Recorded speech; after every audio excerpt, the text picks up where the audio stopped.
to a Plan for That podcast, where each week I will be meeting with organizers, leaders, and democracy warriors. And together we will educate, invigorate, and elevate the progressive movement. Together we will elect an army of progressives. Hey guys, it's Erin and Duncan, my guest host for today's episode of Plan for That podcast. So I just want to get through the news cycle with a little bit of something that we're calling the good, the bad, and the ugly. It is helpful for me to categorize it because honestly, Duncan, there's just so much. I almost feel like I'm being beaten in the face and I need to figure out what to look at and which direction it's coming from. What about you? I echo that. And maybe by the end of the show, you feel like, you don't have to be beaten in the face anymore. Yes, yay! I'm looking forward to that. That could be something that we aim for. I mean, no guarantees, but at least we have a good discussion and dialogue about how we see things shape up or not shake up. Absolutely. And we'll always motivate everyone to take that next step to bring the change that we so desperately need. So with that being said, let's talk about the good news. We'll start with the good. It's always a good place to start. Mm-hmm. And for me, Duncan, it is hearing that my friend Charles Booker is running against Rand Paul. I begged him for months, and I know I wasn't alone. Kentucky has had senators that actively make their lives worse. It's like a hobby for them. So I am so excited that Booker is running and pushing for progressive change. What about you? I think I mentioned last time I was on the show that for the most part I stay away from politics. But yes, that's true. With that said, I do pay attention to the various transitions and the potential fall. Something that adds value and perhaps something positive that is community oriented. I know a lot of folks head into policy making and leadership positions with that objective. What happens over time is that they absorb and adopt what is prescribed in the status quo, and they find it very difficult to navigate or get out of it. So yes. We see that time and time again. I mean, it doesn't mean that, these are not good people with good intentions. So, I personally want to find ways to help that. But my focus, as you know, it's a little different. It's a different dimension, but side effects, may be valuable, in due time. Absolutely. And I'm not a gifted filmmaker as you are, and we will get to your formal introduction shortly. But I could almost see a scene of hands locking together and just fighting for change, carrying signs, doing the inside outside pressure that Brandon, our last episode host, was talking about, and just refusing to back down. And as bad as it is right now, you guys, I really want you to understand that things are happening. We're starting to hear people talk about progressive ideas like it was just part of what normal culture should be. And that is a win. We need to celebrate that and then, of course, push further. We're always going to push. It's not because we're mean. It's because it's our job as an informed citizenry of the country to push for the change that our country so desperately needs. So that is a celebration. We have a man who is pushing for that change, running for office, and I am going to do everything I can to help him get elected. Now, unfortunately, we have to turn to the bad news, and I'm sorry, but there's so much pain out there that, Duncan, I really created the show. I've said it time and time again as a catharsis for us all. It started with me because I was really pissed off and I just wanted to tell someone about it. Mm-hmm. But I think I'm not alone. So thank you, listeners, for telling me that the show has been helpful to you. And with that, we march forward as an army together, locked in arms for change. I am just really upset about another senseless shooting. I just can't even with this. Oops, I thought my gun was a taser. I'm not a gun person, but even I know that guns have a safety on them. How do you flip off your safety when you don't know what you're touching? I can't, Duncan, with this excuse of, oops, I shot you because I didn't realize that I was holding a gun and not my taser. It's ridiculous. Yeah, and is that yet another unfolding of buried, unaddressed trauma that we continue to experience? Yes. It's one thing after the other, and we recycle these actions and behavior, and the names and faces may change, but the streets are the same. You're so right. And I'm so glad that you put it that way, because I wasn't going to reveal this, but Duncan and I talked offline and I decided that it is something I wanted to say. I was going to use Brandon's quote about what's going on with Derek Chauvin's trial yesterday, and I stopped because I know that we as a country were just stunned and sad and needed to talk, because then there was a school shooting. And all I have to say is that, unfortunately, the hashtags and the justice seeking, it seems to be relevant every single day in this country. And I'm sick of it. The level of disgust and rage that I have about police being violent, murdering jackasses is making me vow here and now that I am going to fight with all I have to end the qualified immunity that allows them to act with impunity. And there is zero reason to give a legal mulligan to murderers, period.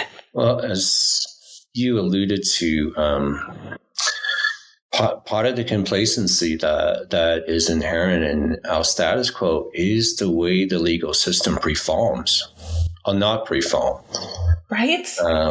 And you know, whether you're on the right side or the wrong side of the law, it impacts. And it's very much part of that inherent distraction that doesn't allow for real issues to be addressed. I mean, how many times not just for you and me, but probably a lot of the listeners out there have experienced, unintended consequences because of a legal issue, or something that they just throw up their arms and say, "Oh, well, that's going to be too difficult to navigate." They have lawyers, and it's not about right or wrong. Well, at least not now. Yes. It's sort of like, who is seemingly in control with how we could retain and sustain the status quo is the one who calls the shot, right? Yeah. Where there is conveying new policy to have a favorable position or allowing dedicated investments to affect certain initiatives to shape. We just cannot seem to get past that constant infighting. Mm-hmm. It's turned into an aggression, and adulterated competitiveness, mm-hmm. For no reasons, and we're just accelerating our own destructions. That's that's the sad part of it, since you're on the bad. It is. You mentioned of the episode. Well, and here's the thing. You actually have prefaced my next section, which is the ugly. But first, I am upset at the senseless shooting of Dante Wright. And I am going to dedicate everything I have to fighting this ridiculously broken system that I refuse. I refuse to continue with the hashtags and the mourning and the senseless murder. It can't continue. And that brings us to the ugly. In my opinion, we're out of control at this point. The coup that attacked our capital has gone underground. We've got actual Nazis gathering in secret with Michael Flynn to plot the next attack. I mean, that's what's happening. And the reason they're doing that is Duncan, because no one was held truly accountable at the very top. At the very top of that violent machine, nobody was held accountable. At least not yet. I don't know what the DOJ's been doing, and here's how I'm feeling about it. There will be another attack, and I'm disgusted at how slowly the wheels of justice move. Are they moving? Do they even still exist? I mean, do laws mean anything anymore? We have sex trafficking in Congress, violent uprisings everywhere, police killing people because they just feel like it, nobody being held accountable, and all of this against the backdrop in a country where a man killed someone on live video, and we're still having a trial to see if maybe he'll get off. Well, how do we so rapidly get so desensitized? Right? I don't have the answer to that. I think a lot of it is layers and layers of distractions that we accumulated from day one. We're conditioned and socialized and educated to not really want to solve these issues. Let me back up a little bit. Not to recognize these issues as integral to the vitality of being a human being. Yeah. It's almost that, at some point we reach deep inside of each one of us and say, you know what? Yeah, we're supposed to have a soul, but let's get rid of it. Right. It's ridiculous. Because we have all these things to accumulate. And I hate to say this, but the majority of my own, and I think, maybe we'll kind of bring this up a little later, when we get back to the topic of my film. I didn't become jaded overnight. And maybe I'm oversensitive in some way or manner, and that's on me. No, you know what? We need all voices at the table, and I'm just a pissed off person looking for which direction to point my anger at and get some action. So it just, we have people in Congress right now who are seditious. They tried to overthrow the government. They tried to ignore an election, and they're still there. And Duncan, if I don't start seeing the law matter and people being protected under the law, I fear for where our country is headed and the crime waves that will ensue. Well, and that may be an eminent phenomenon to some gradient that we need to experience. I hate to, present such a gloomy forecast, but the writing's on the wall. Mm-hmm. And you mentioned perhaps members of certain groups or individuals. To a large extent, it's the majority of us who have become so complacent.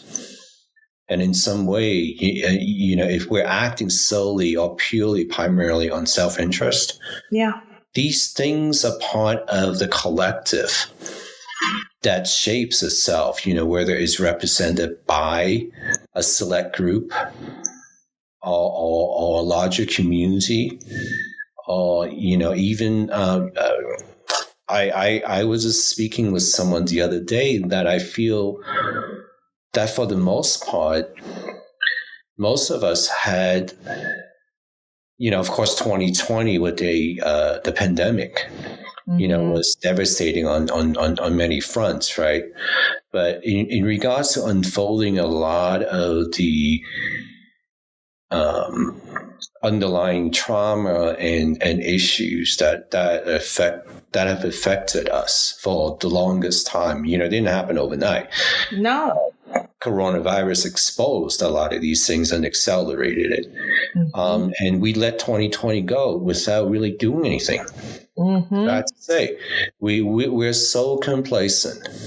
See, and that's just it. We're starting to see positive change. We are. It's almost like the flowers of spring. I can see you. You're trying to break through. There's some things that President Biden is doing, and let me tell you, he's got some good people that are pushing him behind the scenes, and I'm so glad that they're there. Hello, Elizabeth Warren. But the country was already rigged for the rich before the pandemic, like you just said.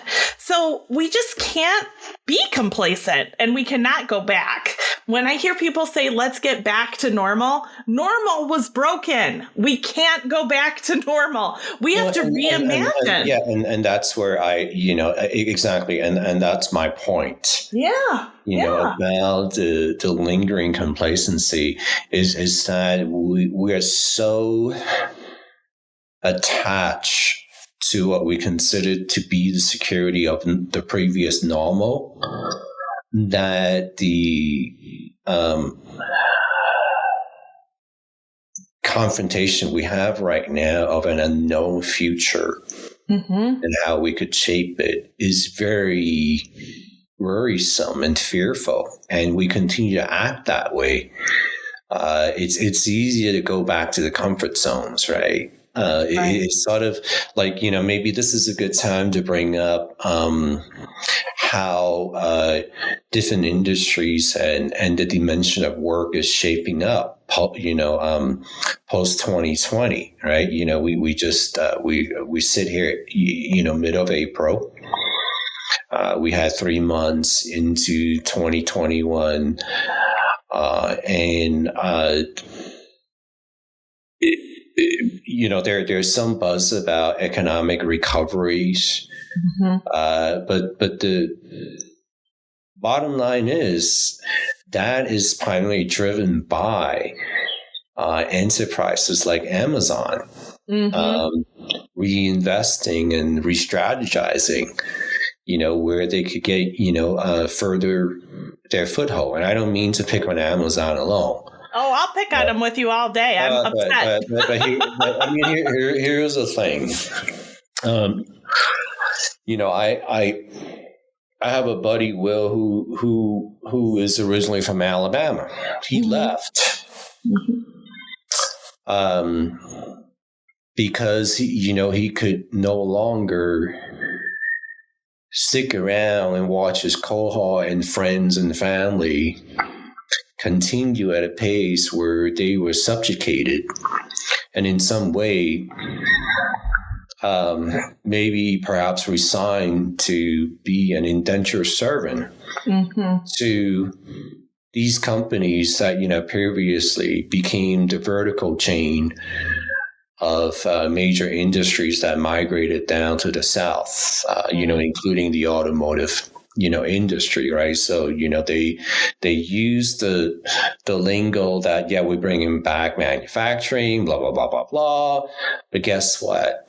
These, the best that a lot of folks could do was you make $8 or $9 an hour. It's ridiculous. And how do you even make ends meet to begin with, right? You can't. Like yeah. And so when all that is offered to you that you could accept But what happens to people? They become not only complacent, they become disappointed. They lose any motivation. Mm-hmm. They don't see any way to get out of it. So the default is, a lot of substance abuse. Yes. Right? And fast forward now to 2021, you have all these Amazon entities going into these areas, expanding, buying up closed malls, turning them into quote unquote fulfillment centers, right? Yes. How fulfilling is this for people who actually work there?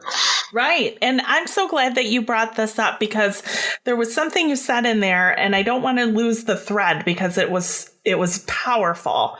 What you said about becoming complacent and not taking the steps needed to change because you're comfortable with the way things are. Duncan, I mean, I see that everywhere. I see that in people who don't want to raise the wage in Congress. I see that in stupid Joe Manchin, who, has a love affair with the filibuster. And let's be clear. He does not love the filibuster. He loves the money that the big donors in the Koch Foundation are lining his pockets with. That is what he loves. But you also see it with the gosh darn police system, because as soon as you hear my friends who are afraid in the streets, I am not a person of color, so I cannot speak to how afraid they are, but I am listening, and I want everyone else to listen. They're saying defund the police. They're saying that for a reason. They are not trying to cause problems. And then you have the other, I don't want to say side, but a different faction that says this is very unhelpful. You have to find a new phrase. Well, you're putting a slogan on someone's fight to live. That's not a slogan. They're talking about trying to stay alive. And I think that we're going to have to confront some really uncomfortable, status quo that we've held onto. Like, maybe the whole design of the police needs to change. Like, maybe it's never been okay, and we're only now becoming aware of it because of cell phones and the ability to have things on camera. Well, and a lot, and you may be right that a lot of these institutions may not be right to start with, and that's probably correct. Yeah, and because, and I hate to bring it up again, because we have become so complacent that we, in some way, enabled these broken institutions to drive a quality of life we thought was part of our stability. Well, I want to ask you your opinion on the statement that we've said on this show, and that seems rooted in history. After the Civil War, now I've talked with people who have actually studied this. I myself am just taking in the information as I see it, but there's people who have written theses on this.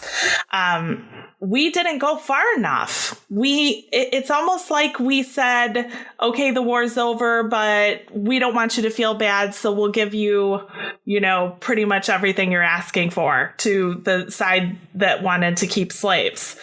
And because we didn't go far enough, in my opinion, because we didn't say, no, this is wrong, we are not going to put one population of our society under financial distress, under racial discrimination. For decades, we should have gone further. We should have done what we promised, which is to give all Americans equality, protection under the law, justice, and happiness. I mean, I'm pretty sure those are in a document somewhere. Well, they are in a document somewhere, and they, before there was a document, there were intention. Right. and whether they were a facade or something that was sincere, that that's not for us to say, but we have had that messaging for the longest time. However, again, even back then, post Civil War, you could just see the country fractioning into different platforms of distractions. I think you just mentioned, okay, it's done.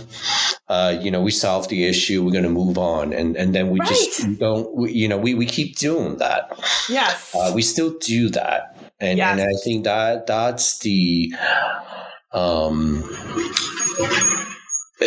biggest hurdle we need to overcome.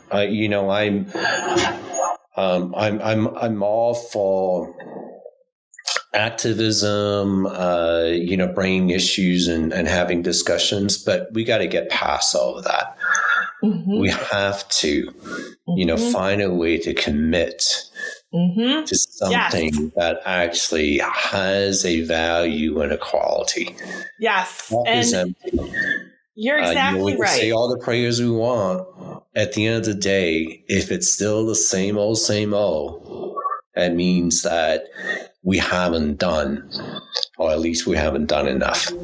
See, and if that's okay with people, then so be it. But I don't want to be one of those.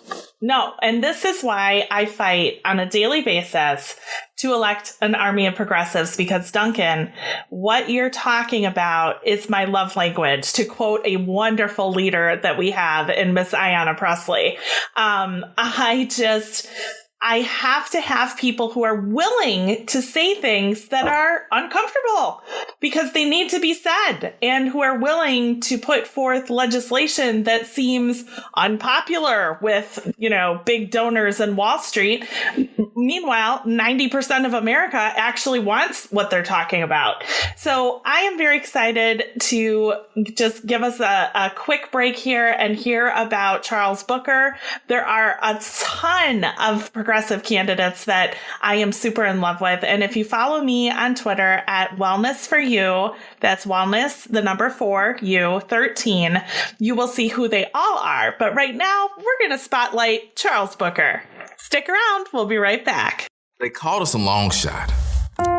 Said the movement in Kentucky was impossible. But man, we proved them wrong. As we made our stand together, I could not have imagined the new world we were about to step into. The height of racial tension, the pandemic, and insurrection. While Kentuckians lost their livelihoods and homes, a handful of privileged politicians chose to continue criminalizing poverty. While our loved ones were brutalized, they chose to do nothing. But the movement chose to blossom. In the span of just a couple years, we've seen how quickly a new reality can unfold. How our choices can make a difference. When the power went out, we weathered the storm together. When the pandemic hit, we were there for our neighbors. When our sister's door was kicked in, we marched. Those choices have already changed Kentucky forever.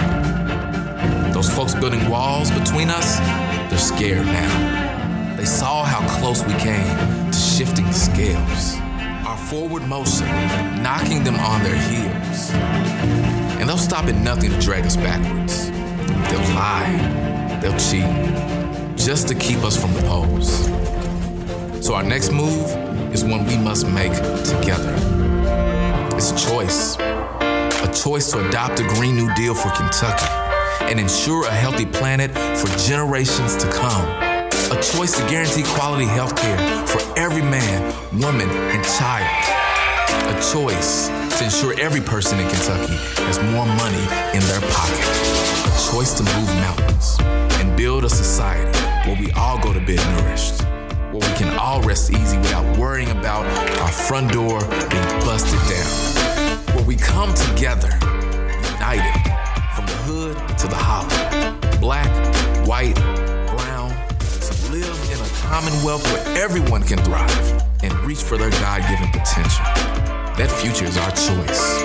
That's why today I'm formally announcing an exploratory committee for U.S. Senate. We will transform Kentucky. And Rand Paul, you know it too. Thank you so much, you guys, for coming back. I am just super excited about Charles Booker because he is going to fight for the change that we need. And I'm also really blessed to have our friend Duncan Sill back to the show from the One Paycheck Away movie project. Duncan Sill is an NYU graduate who has been involved in the film industry since 2007, guys. He is a director and a producer / executive producer of an exciting catalog of films, including a Robert Redford Sundance production called Drunktown's Finest. Is that correct, Duncan? Yes, that was a few years ago. It came out of the Sundance Lab, and it was a group of people who came together and affected a story that needed to be told, and Mr. Redford,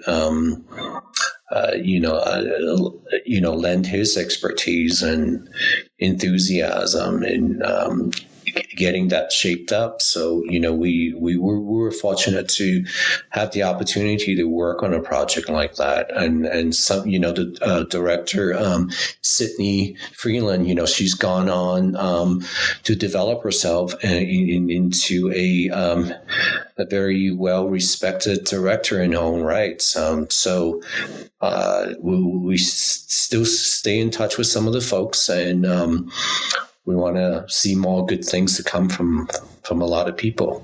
See, that's amazing. And you guys, he's not just a talented director and film producer. He is also got an extensive background, as we were just talking offline, in the local area of politics, all the way up through getting policies written.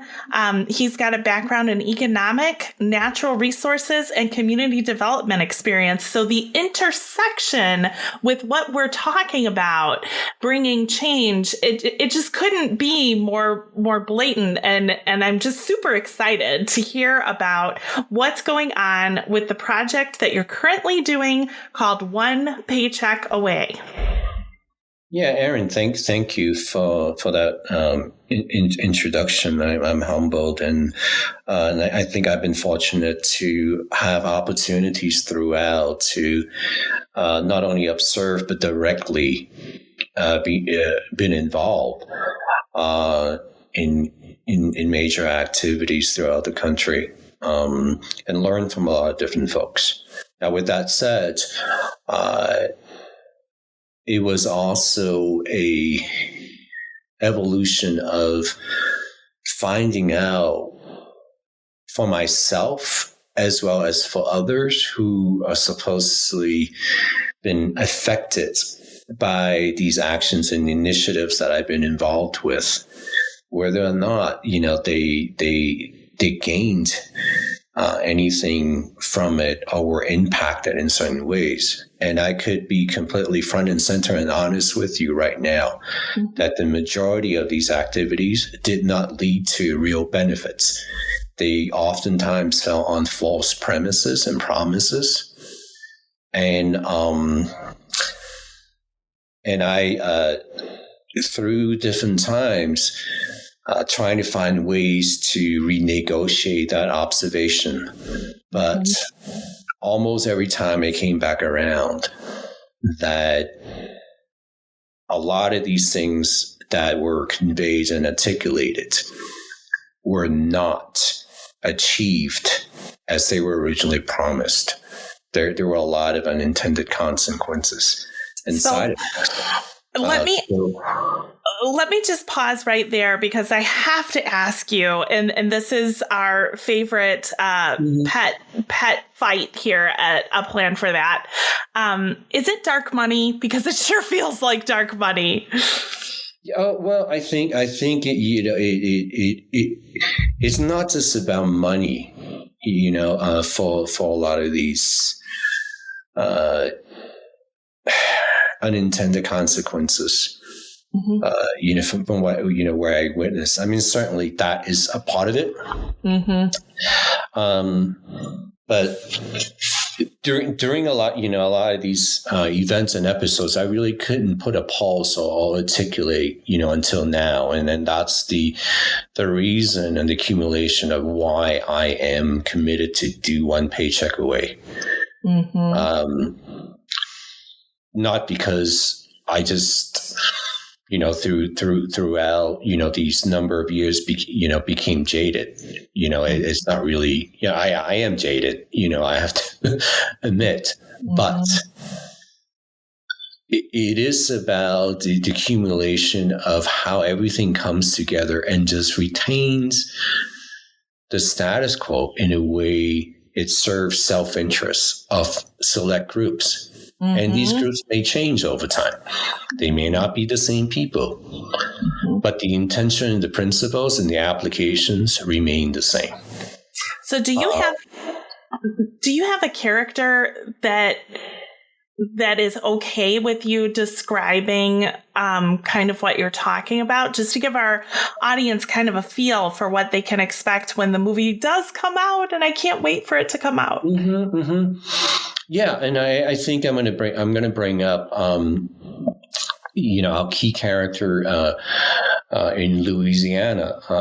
She is a 40-something African American woman from the South, born and raised in Louisiana, and post Katrina, she committed to try to bring some positive changes and benefits and recovery to the communities who were impacted, not only by the natural disaster, but things that had been, very much like the pandemic that we saw in 2020. A lot of the underlining dysfunctions in the systems, and she focused on trying to bring equity into housing opportunities. Sure. In the state, and she shepherded quite a bit of policy making and program activities, and fast forward, she still has a lot of. I don't want to speak on her behalf, and I think a lot of it will come out, in different gradients, with the movie, and we're still unfolding a lot of issues. She is a big proponent and a believer still that with the right types of policy changes, that it could bring value. And so it was interesting how I connected with her, because coming from where I was, being so jaded, in institutions and the systems and policy making, because of your experiences. You didn't just get jaded because you were apathetic. You lived the experience of being let down. Well, I felt that I wasn't personally let down. In many ways, I just felt so inadequate that I was part of that conveyance, stating that we were going to help people. And then in many ways, not only did we not help them, and in some ways we made their fucking lives worse. Oh, jeez. Yeah. Yeah. At the expense and perhaps translating into our own glories so that somebody could cut a fucking ribbon. It's terrible. It really is. There is definitely a dark side. And boy, it's almost a tightrope that I walk, because I don't want to be Miss Pollyanna. Everything can be perfect if we all work together. Yay. But if I don't tip that way, it is so easy, Duncan, to just be like, what can I do? I'm just a mom that is sick of hearing how my friends can't go out in the dark because they'll get shot, or drive a car that has an air freshener, for frick's sake. Mm-hmm. That's not my America. I don't want that. I want to change. And no, I think a lot of people don't want that. At so the we same gotta time, band together. Yeah. I mean, that's part of the, why I decided and continue to commit to, wanting to get this film project and related activities shaped up. And one paycheck away is not just about the paycheck and the money associated with it. It's not that linear. Mm-hmm. It's a metaphor that is unfolding in each one of us. Mm-hmm. The assumptions that we have placed, the trust we have committed to, the convictions, on so many levels have been undone. Mm-hmm. And it is very difficult for us to realize or want to face that. And in some way, we could deliberate and argue and beat it on so many different levels. I know there were, a lot of negative elements, during the last administration, and accumulating, last year into 2020, combination with the pandemic, and during that period or that duration, we unfolded a lot of things that were already inherent. See, exactly. In the quality of life. And we had all these, for lack of a better term, and this may just be a really bad description of what really continues to occur. It almost seems like we had a bunch of ugly mirrors in front of us, mm-hmm. and we do not want to look into it because we are so worried and fearful to see ourselves. See, and I couldn't agree with you more, because what I said on a previous episode, and I still feel it and I still mean it, but I'm starting to learn more about the statement. So what I said was, when Trump was elected, I felt fundamentally betrayed by my country. I felt that what I thought were the values of America must have died. They must be gone. And so the good news is this: they're not. There's a whole lot of people that were fundamentally against him in every single way. So that's the good news. The bad news is, how did so many people not have a problem with who he was and what he stood for? And so what I've gone through is almost looking in that mirror that you just talked about. I have discovered that America is racist. America is elitist to the point of, I'm okay, but you shouldn't have what I have. Only I deserve what I have. We're corporatists. We're, capitalists. There's all these things that are working to keep people who are suffering in pain. And it's time to look in the mirror, like you said, as I have done, and say, you know what? All the speeches where we say this is not America, yeah, it is. And this is why we need it to change. And the good news is, together we can decide what that is going to look like. And that is why I'm in the fight. And certainly, there are plenty of fights to right? We can fight about a whole bunch, but that fundamental idea, I mean, America itself, it started as an idea, and it's still an idea. And if we don't like how it looks in that mirror, then it's up to us. I mean, who else is it up to? Well, and that's the thing, and that's my point. And maybe in some way it's a very controversial, unpopular opinion, is that I place very little trust into the current leaderships that we have. I know that there are people with good intentions, but some of them. But yeah. Well, and that happens in different gradients, right? Depending on what issues or what conditions and situations he or she is in.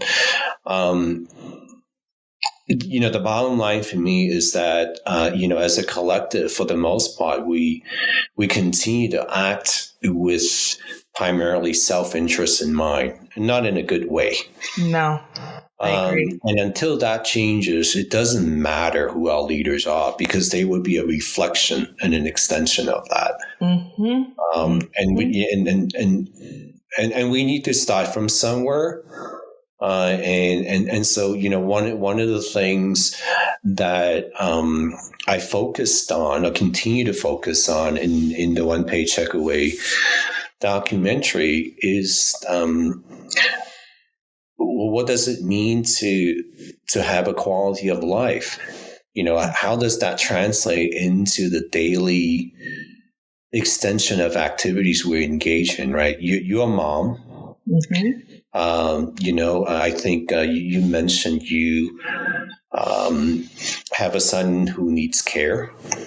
He's autistic, and thankfully, I should clarify, thankfully, he is not someone who cannot function. There are children out there who will end up in homes because they are unable to function. He, thankfully, is a higher functioning, but how can I put this? It's only through thousands and thousands and thousands of dollars that we spent for him to be able to toe the line of what a child should look like, et cetera, et cetera. Mm-hmm. It was not cheap. And we continue whenever we need to. Well, just what you stated,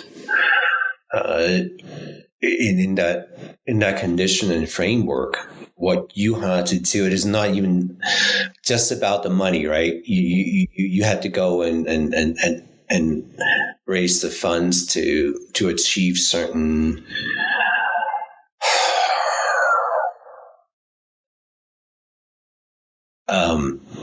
accommodations that would allow someone to live a life. And I'll tell you what, Duncan, I'm glad you brought this up, because it gets back into systems again. Mm-hmm. Guess what the system is for children who receive services for autism and social support in school? Are you ready for this? Go for it. The system is to give them as little as possible, and to constantly ask the parent if it's time to take away those services, not add them. The parent has to fight. Okay. Again, with the fighting, the parent has to fight for what their child needs in order to get that for their child. And while we're reimagining things, let's go back to the Elizabeth Warren campaign, because that is where I fell truly in love with everything she was saying. Why not reimagine it? Why are we working within a broken system with the police, with education, with the policies that keep people down and keep corporations growing and getting richer? Why not just upend the whole thing? Yeah, she may be, one of the lone voices who truly believe that would allow us to reshape the quality of life we may deserve. For a lot of her peers, or even supporters, they may nod their heads Mm-hmm. But when the rubber meets the road, yeah, I'm not so sure of that because there's a reason why we continue to have almost a fixed percentage of poverty in our country. Yes. We found a sweet spot that at that percentage we can maintain the status quo, because if you have a demographic that is considered to be the middle class and working class, and now a lot of the middle class is actually gone, swaying back and forth, between the middle class and the working class. It's blurred in so many ways.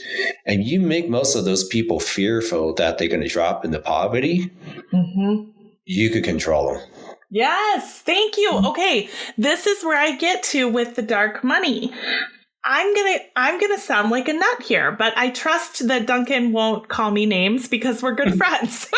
So I truly believe that all the shootings and all the killings and all the prayers and thoughts and all the non-changing is lined with dirty effing money. I really do. It's the only thing that makes sense when nothing makes sense. I mean, how could you conceive that there are people in government who want you to die and who want your children shot and who want black people to the extent of want? It just could be a simple expression and a complacency of not really caring enough that somebody does die. What you were just describing was your son, and the system, how the system squeezes. Oh yeah, the school. The very dignity of a human being. We do that with so many things. It doesn't, it's not like, oh, I wish you dead. That type of stuff is just, I'm not going to care that much. And then the rest will just take care of itself, right?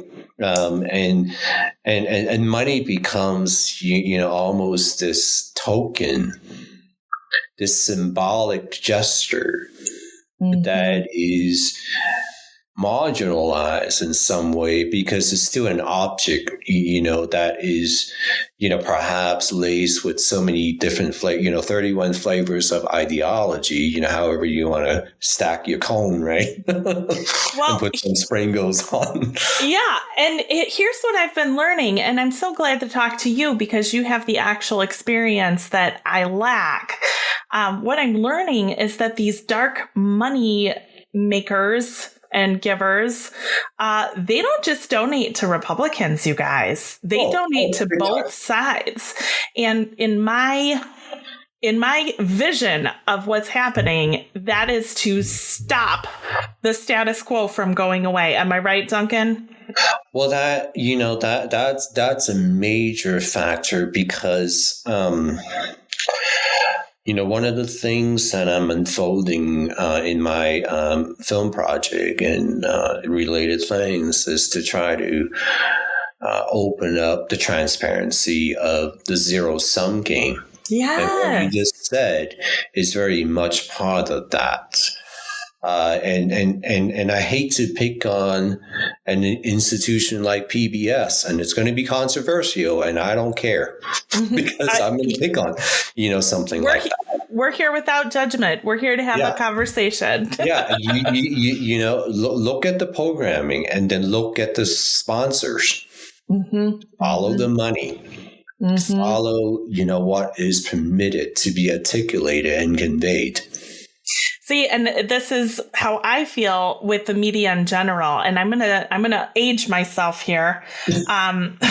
When I was 10, And I have a very clear memory of this. When I was 10, the news changed from this factual reporting of events, things that could be concerning in your local area and nationwide and globally, right? That's what it was.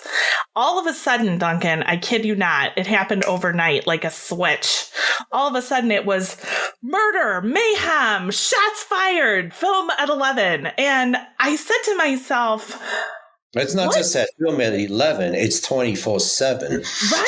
Right. And well, you're exactly right. So when I was 10, it was, tune in to see how your country's disintegrating before your eyes, and they were very excited. There's sirens blaring and blood dripping. And I said to myself, even at 10, I said to myself, why did this change? Who is happy with this? And you know what I'm starting to learn over the years and over what you said, how it's growing and the news cycle is now 24 hours. We are attached. It is attached. We cannot detach from it. And because it's dangerous to detach, right? It is. I'll get back to that. Forgive me, you guys. I'm going off on a rant. It's because of profit. If you tune in, we make money because you'll see our sponsors ads. I mean, the whole system is set to get your eyes, just like Facebook, just like Twitter, just like your cell phone apps. The more you're on and the less you're with your family and out in the community and experiencing reality, the more money we make. And honestly, I don't know that we can separate that because half of the country hates the other half of the country. And they don't even know why, except that the television tells them that this side is dangerous. Or they need to be hated. Right. Because they're not like you. Exactly. They otherize. And we don't, what you just said, I want to add that because of all these distractions and the way that we conceive and construct our identity and our affinities, we never have the time and space, let alone the dignity to face ourselves. Without which, who are you? Right. And possibly even tandem to that, what do you believe? What do you value? Right? You don't have time to reflect on that because it's being shoved in your face by the message that makes the most money. Yeah, if it's not about money, it's about, the recognition or a particular status, and you mentioned several of the social media platforms. So, since the last time I was on your show, I actually made the conscious decisions to delete all my personal social media accounts. Well, I'm glad I found you on Twitter to come back to the show. But yes, I applaud you. We have our movie page, which Amelia grateful, so graciously, maintains because she knows that I just don't have the tolerance for it anymore. I just and it's almost counterintuitive, doing a movie, right? Because the first thing that a film festival is going to ask you, well, how many followers do you have on Twitter, Instagram, and I gave all that up. I just don't want to have anything to do with it anymore. And that I respect. You guys, the reason I'm on Twitter is what I say every day. I'm trying to raise an army of progressives to push for change. It's not because I'm making money. I'm making zero. The show is completely nonprofit. The candidates I talk about on my ads are just people that I really like.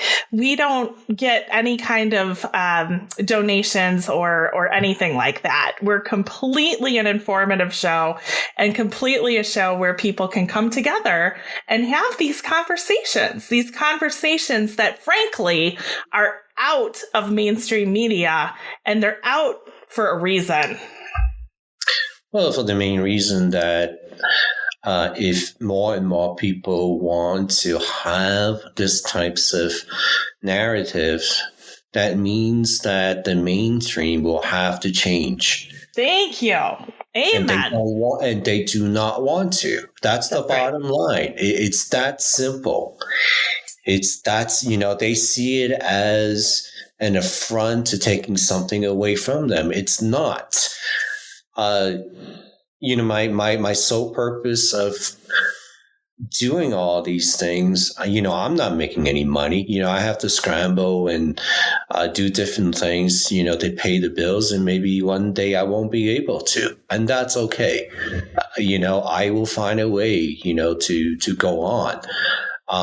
But as long as I'm breathing, the only purpose that I have every day when I get up is do no harm. And if I have the opportunity to help someone, I will help. That's all. So beautiful. It really is. And even though we have only met on a computer screen, I feel so connected to that. I teach my son every day that just like when you're outside cleaning up trash on the ground to leave a more beautiful place for the person who comes next, do that in everything you do. In everything you do, make it better. That's it. Yeah, and that's all we really need to do. There's nothing more. Right. We don't need anything more than that. Right. Exactly right.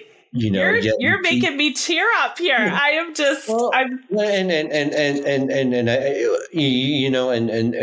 There's a place and time, for that, right? But yeah, you have a connection that you could extend to your son. And, and in effect, he turns into a good person. He turns into a decent human being. That is beautiful. That is what we need. And that's what everyone should be doing. If we all did something like that, it doesn't have to be so miraculous or so extended, if we, if so many of us do that, just imagine what the world will change into. We won't need all this policy changes. That things will just be, what it's supposed to be. That is so beautiful. And just to keep it kind of on the lighthearted side, because he's going to make me cry, you guys.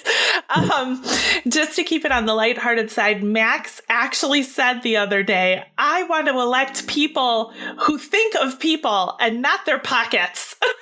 Yeah. Or how good they look on TV. Right. Yeah. Yeah. And he's 8. And that's the thing, at what age do we lose our innocence?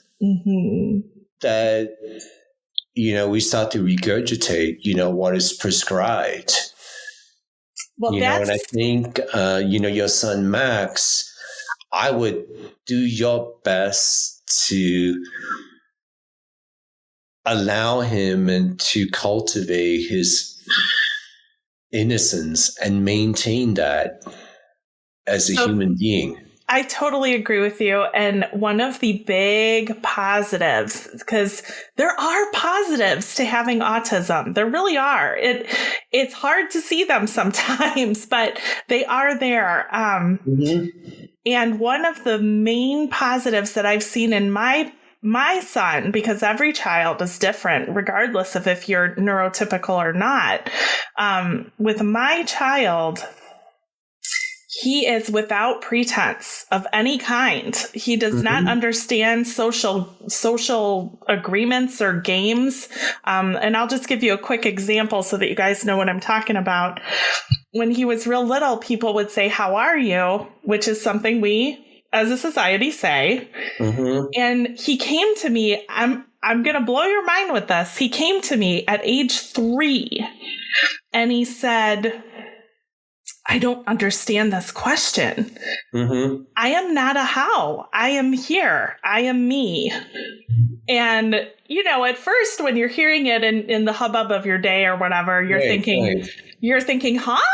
That why doesn't he understand this? And then I took a moment, as you said, to reflect. And I said, you know what?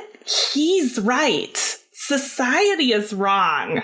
Society is asking you to play a game. And this is how I taught him. I said, Max, what people are looking for you to do is to say that you're fine. It's something we do. I don't know why we do it. It just happens in the world. Mm-hmm. And then if you really know the person and you're not fine, then you could tell them what's happening in your life. Maybe. Right. And so a lot of times we don't. Exactly. And or in some way that, we, as you mentioned, we've only met digitally, right? We're able to, through your show. Exactly. And maybe through, just your audience being receptive to some of these elements. Yours was a very popular episode. That we could be sincere and honest. Exactly. I can't, most of the time, with people I interact with, I cannot do this. Mm-hmm. And it's, it's sad that you cannot be a person. Now, just as we're starting to feel sad, I'm going to lift you up because I see that as my job. On my last episode, Brandon Wolf, who is a fearless democracy warrior that took his fight for gun safety and gun regulation all the way to the White House just last week, he told me a story, and it's on the episode, so I know he's okay with me repeating it. Yeah. He told me a story that is profoundly going to help us change that mindset. And what happened was he is a survivor of the Pulse nightclub shooting, which was a horrible and senseless tragedy. And after he ran out of food and, people bringing things to his house to help him get through losing his very dear friends, he had to go grocery shopping eventually. Just a mundane trip. But as you could probably tell, because you're very connected to what it means to process and really think about what's going on, he broke down just in the middle of the grocery store, just completely broke down because it was heartbreaking. And someone he did not even know approached him and said, "Can I give you a hug?" And even though that's not writing a bill or getting it signed into law or making a speech in front of a camera, that just gives me a little bit of hope, I'm sorry to say. Yeah, no, you're completely right. And what you were mentioning about your conversation with your son, Max, about, hey, when maybe we'll just pick up this piece of garbage so that the next person comes by has a more beautiful place to look at. A hug, a gesture, a wave, a simple nod. Sometimes it may not even come from a person. It could just be a familiar sight of a tree that you walk by every day, that for some reason, on good days and bad days, you always look at it. Absolutely. Right? Absolutely. I think you just gave me my formula, Duncan. I really do. I think the next time I just want to rage and throw something because our country is not listening and not moving towards change. I think what I'm going to do before I rage is I'm going to appreciate what is around me and what is local. And I'll give you one last story. And again, it was on our previous episode, but it meant so much. After the election of It, I don't refer to him as a person. I just can't with that man. After the election of It, I ran into someone at my grocery store who is a person of color and had a child and was terrified. And the fear in the eyes, it was the day after everyone knew what happened and that he won. And I didn't know if this would be received well, but I just couldn't, as a person, walk by and continue with my day. I walked up and I looked her in the eye and I said, I want you here. I am happy that you're here. Mm-hmm. And it just felt so good, regardless of how it was received. And I'll tell you, she smiled. Mm-hmm. But and these are the little things that means the most. It's not, all these fancy accumulation, and we don't need all that. All we need is a little bit of dignity, a little bit of purpose that, this is a life worth living. Absolutely. This is a land of opportunity, and I'm tired of wondering who that is meant for. It is meant for all of us. And I'm going to continue to push until all of us have a seat at the opportunity table. Mm-hmm. Well, however we achieve that. Right. We have to have the respect not to infringe on everybody else so that we could gain. Exactly. Exactly. Well, and so I'm glad you brought that up too, because that brings up another counter argument that I've heard online. And it's pervasive because it's being pushed. It's a narrative that's being pushed, which is, well, if they get more, that's going to hurt me. If they have rights, then I'm going to lose mine. If they have, higher pay, I'm going to lose my job if we welcome them. And I'm here to tell you, my grandma, rest her soul, she is an amazing lady. And she said to me, and I never understood it until these days, a rising tide lifts all boats. Mm-hmm. And that is true. Mm-hmm. I cannot have a good life while other people are suffering. I cannot continue. And then that's part of the net effects of a zero-sum game. If we continue to play that or play along, we are not going to change, because then you're acting in fear and worry that at what point does that shift and I become the victim? Yes. I gotta do everything to prevent that from happening for my family. People say that a lot.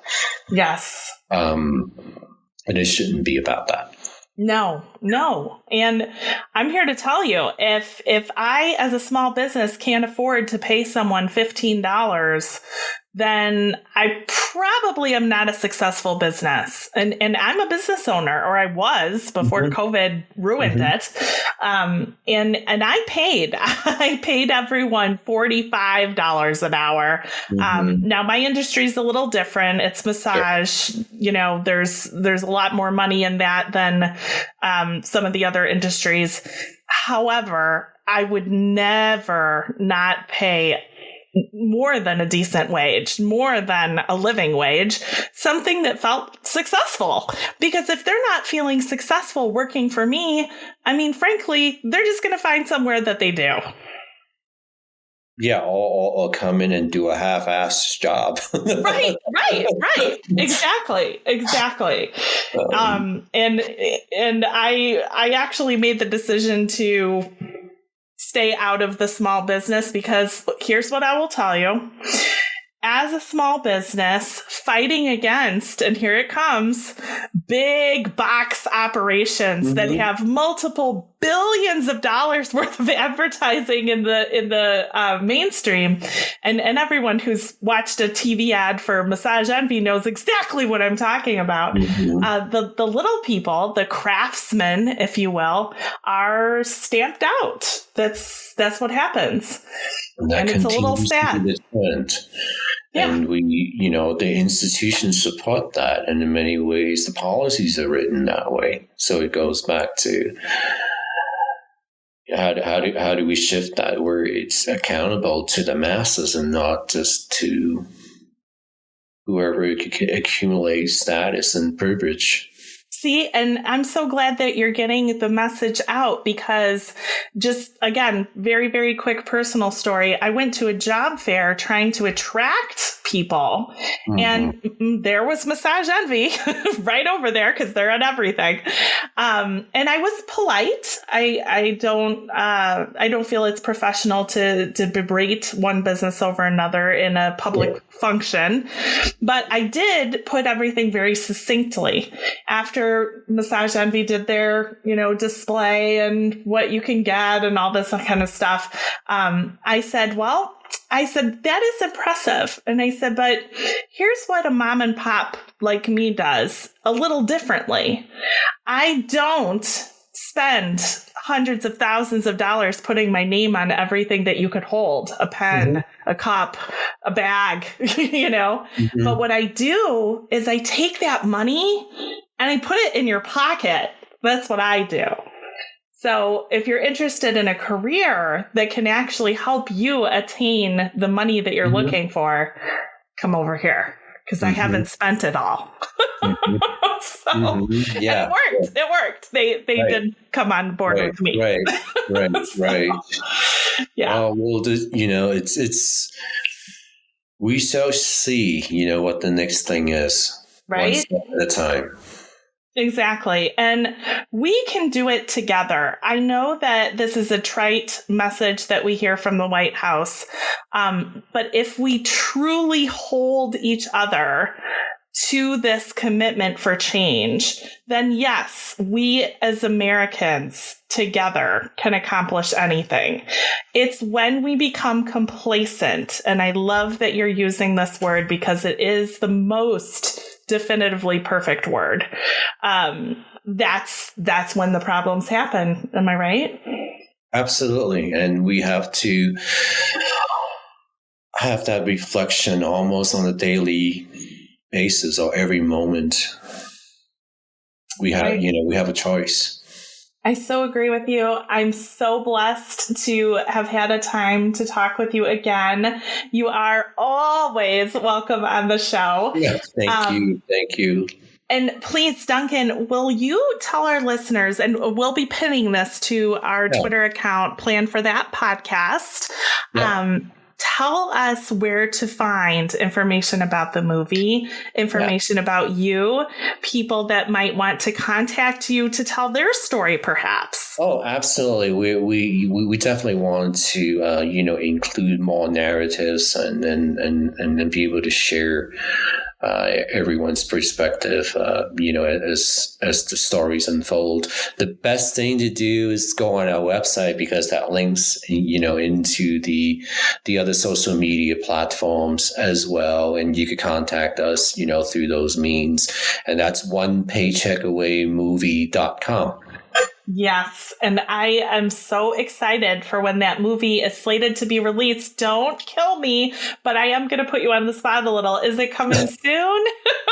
Well, we because of, the still precarious conditions out there. Absolutely. We have to wait patiently to be back on location and be on site with our characters. So just as, how I live life now, I adapt and exercise a lot of patience, and not force things to happen. So I think that's hopefully will definitely be a part of the film itself. how we, shape things not to not because we want it to be certain ways, but how the world is informing us and how these characters are, living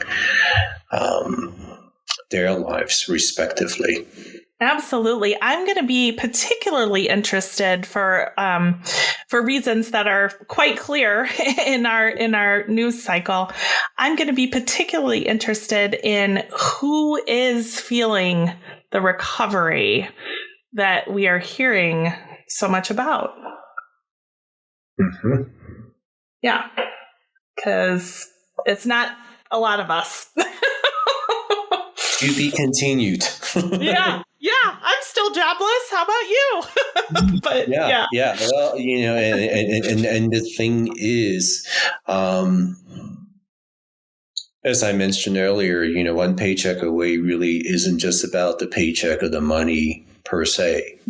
That's a side effect. That is, an element.